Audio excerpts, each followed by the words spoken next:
Mistweaver Monk is the brand new healer for Mists of Pandaria, and with the recent buffs it received, is looking to be a solid pick for all forms of content. In this guide, I will be going over Mistweaver's abilities, stats, and rotation to help you learn how to play Mistweaver to its max potential. If you plan to play Mistweaver and want to know its prebus, head on over to the WoWClassic Discord, where we are working on more written guides and prebus information for you to use.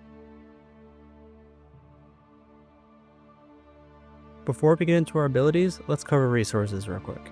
Mistweaver uses mana like other healers, but also has access to chi, which can be similarly viewed as combo points from rogues or holy power for paladins. Mistweavers use chi builder abilities, which they can then spend on chi spender abilities to heal their allies and attack their enemies. With that, let's get started with our healing specific stance, Stance of the Wise Serpent. Stance of the Wise Serpent is the stance we will be in most of the time. This enables us to use most of our healing abilities and gives us some nice buffs for being in it. Some of the biggest things about being in Stance of the Wise Serpent is that we get some stat conversions that are useful to know. While in this stance, we gain hit and expertise equal to 50% of the spirit that we gained from items and effects, our haste from items is increased by 50%, and our attack power is equal to 200% of our spell power, but we no longer benefit from other sources of attack power. Finally, while in the stance, we gain access to the Eminence passive, which converts 42% of our damage to healing on the lowest health nearby target within 20 yards. This is what enables the fist-weaving playstyle of Mistweaver, but it can also be taken advantage of from range with a Crackling Jade Lightning ability, which we'll cover later. Now let's get into the basics and start off with different healing abilities we have. First, let's cover Renewing Mist. This is a very important ability to Mistweaver. Renewing Mist is an 8-second cooldown healing over time spell that when used on yourself or an ally, duplicates itself and jumps to another ally twice, giving you 3 Renewing Mists for 1 cast. This is a big source of a lot of our healing and should be used on cooldown. The next healing abilities we have are Soothing Mist, Enveloping Mist, and Surging Mist. Surging Mist is your stock standard single target heal ability that also generates 1 chi. Soothing Mist is a channeled ability that heals a single target. During the channel, you will heal your target at specific intervals, where each tick has a 30% chance to generate 1 chi. An Enveloping Mist is a 3 chi cost, 2-second cast healing over time spell that increases the healing the target receives from your Soothing Mist by 30%. While channeling your Soothing Mist, both Enveloping Mist and Surging Mist become an instant cast and will not interrupt your channel of Soothing Mist. Finally, let's cover our Jade Serpent statue. This statue you can place down on the ground within 40 yards of yourself for 15 minutes. This statue comes with 2 passives.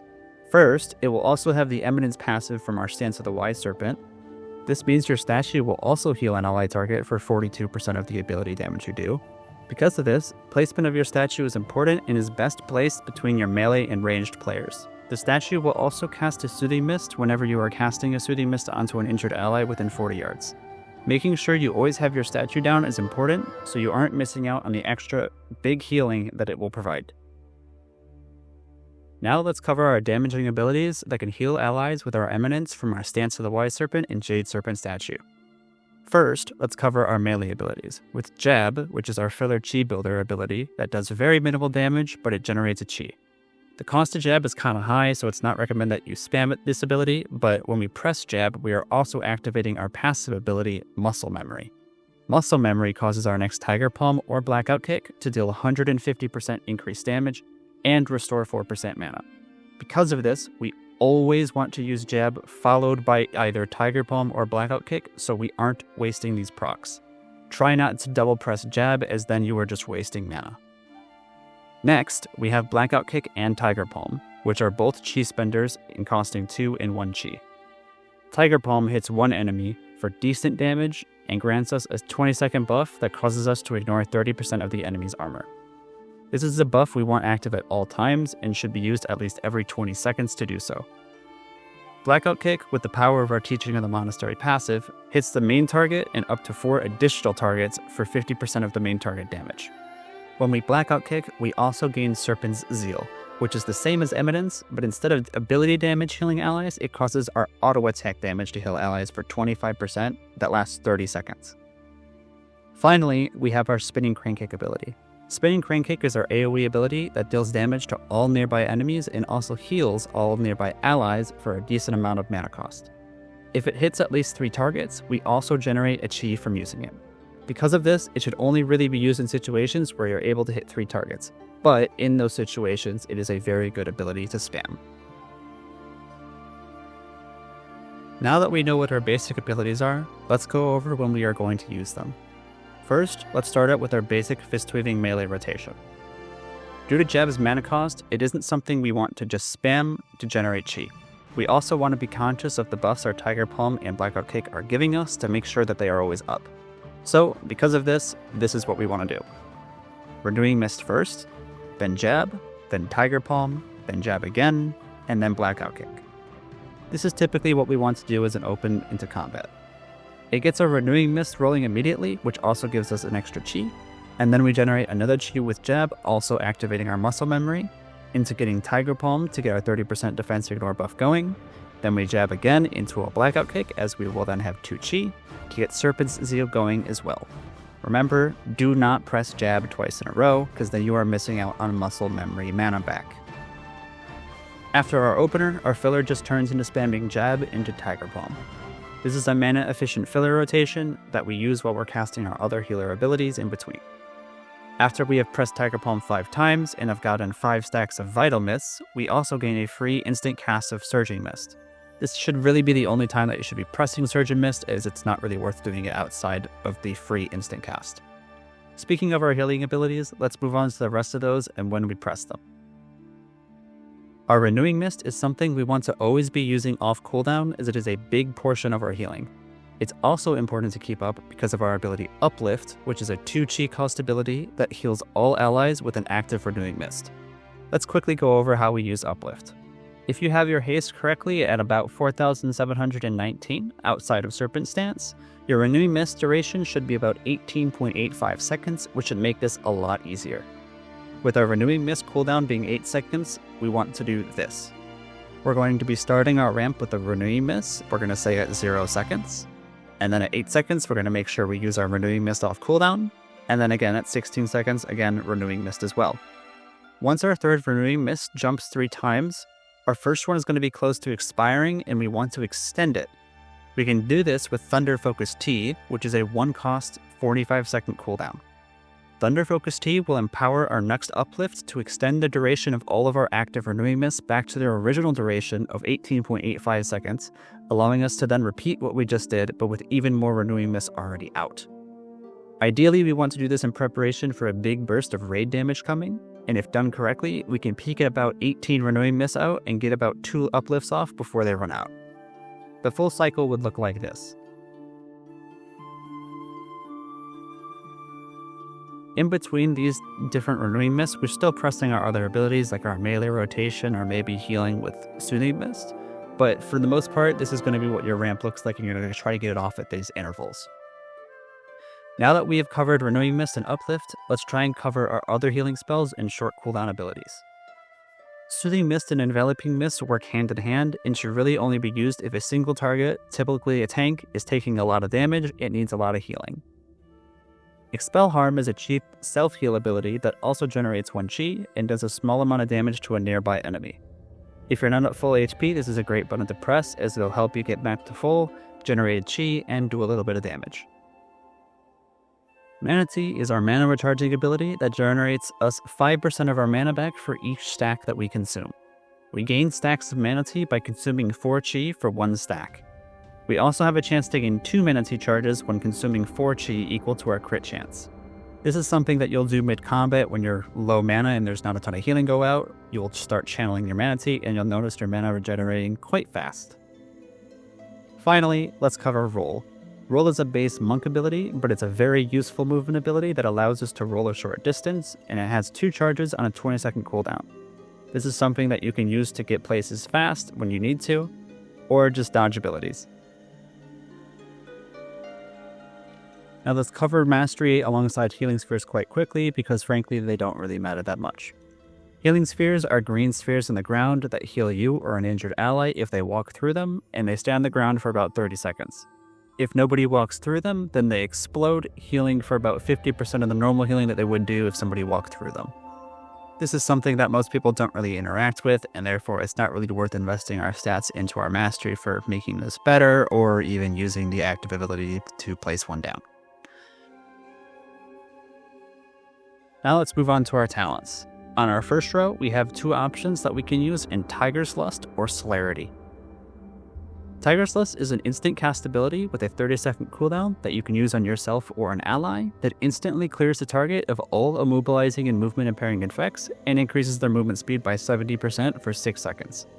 This is really good for if you want to give somebody a movement speed in order for them to get somewhere fast, or if you need to clear an immobilizing and movement impairing effect off yourself or an ally. Our other option is Celerity, which is the passive option, which allows our roll or chi torpedo to instead have 3 charges and reduce its cooldown by 5 seconds. Celerity is really only going to be used if we're talented into Chi Torpedo for the extra charge of it and for the reduced cooldown to make sure that you can use it more often. Moving on to our next talent row, we have Chi Wave and Chi Burst as our 2 real options. Chi Wave is your default option that is an instant cast ability on a 15-second cooldown that launches a bolt of Chi that will bounce between allies and enemies, either healing or dealing damage. You should be pressing this on cooldown as it is definitely worth the GCD to be doing so. Chi Burst is a projectile that we launch forward 40 yards that heals allies and damages enemies that it passes through. Chi Burst is better in situations where your raid and a lot of enemies are grouped up and you can hit most or all of them with your Chi Burst. For the third row, we are almost always wanting to take Chi Brew. Chi Brew is a 2-charge, 45-second recharge ability that when used, instantly restores 2 Chi and generates us 2 stacks of Mana Tea. This is really good for our Uplift burst window or for whenever we are in need of Chi or Mana Tea stacks. Ascension is the other option that increases our maximum Chi by 1 and increases our max mana by 45,000. This should really only be run if we are using the Glyph of Targeted Explosion, which makes our Uplift cost 10% of our base mana instead of 2 Chi. This, however, is not recommended in Phase 1 as we simply do not have the mana regeneration to be able to do this yet. In the fourth row, we also have 2 different options, but both are more useful in PvP and dungeons rather than in a raid, but still do have their uses in certain raid fights that have trash that can be stunned or silenced.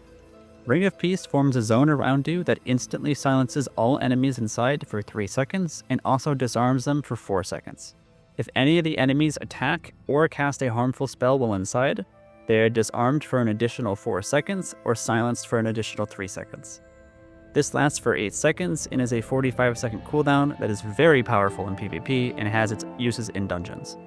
Our other option is Leg Sweep, which is an instant cast knockdown on all enemies within 5 yards that stuns them for 5 seconds.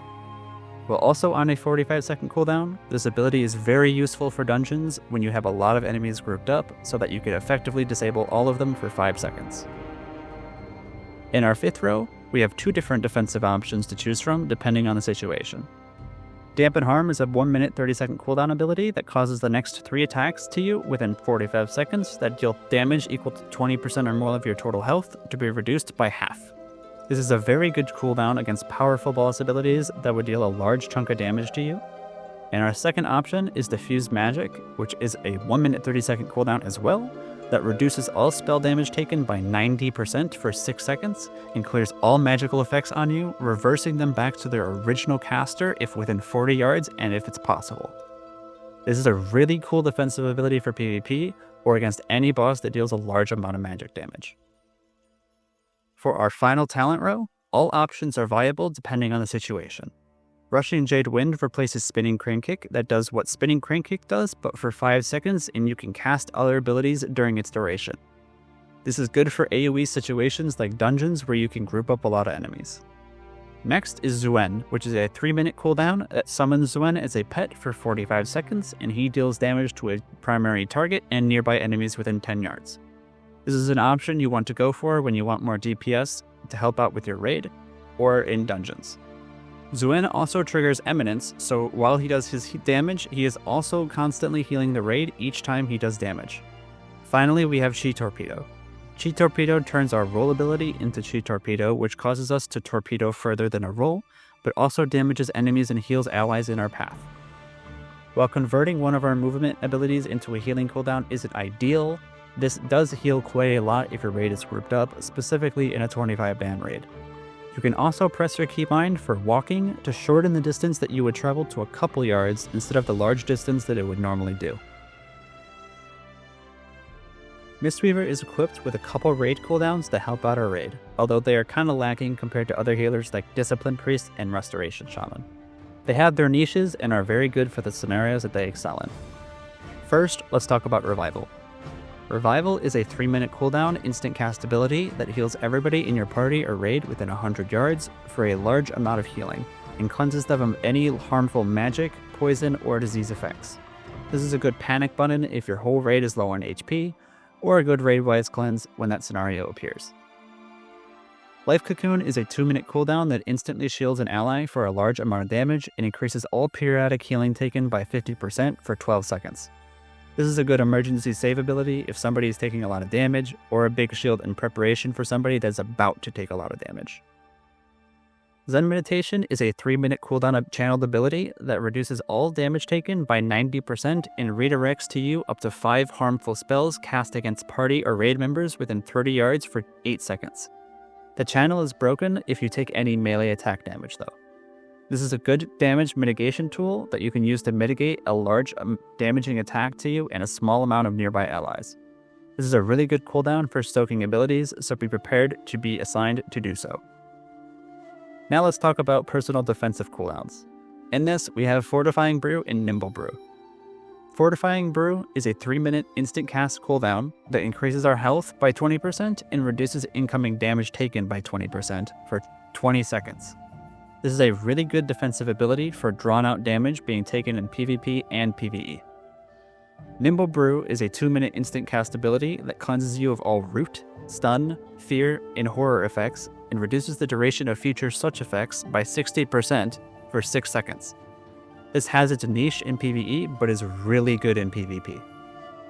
And finally, just to say we covered it, this is your Dispel, and this is your Interrupt ability. Finally, let's start covering the stat priority for Mistweaver for Phase 1.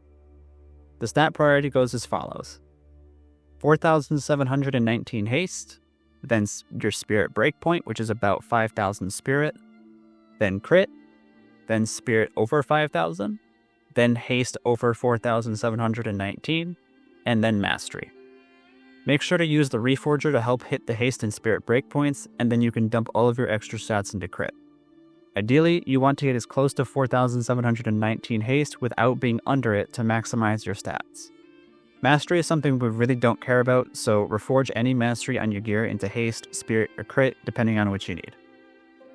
We are currently working on a pre-bis and bis list for Phase 1 over on the WoWClassic Discord for those looking for it, so I will leave a link in the description to the Discord. With that, we have covered the basics of playing Mistweaver in Mists of Pandaria. I suggest going through all of the abilities in your spellbook on your own to continue learning about Mistweaver's kit and climbing the massive skill ceiling that Mistweaver is. If you have enjoyed the guide, I would appreciate it if you subscribed, as we are halfway to 1,000 subscribers, and it would be amazing if we were able to hit that milestone. I'll see you guys in the game, and I hope you enjoy playing the new healer, Mistweaver Monk.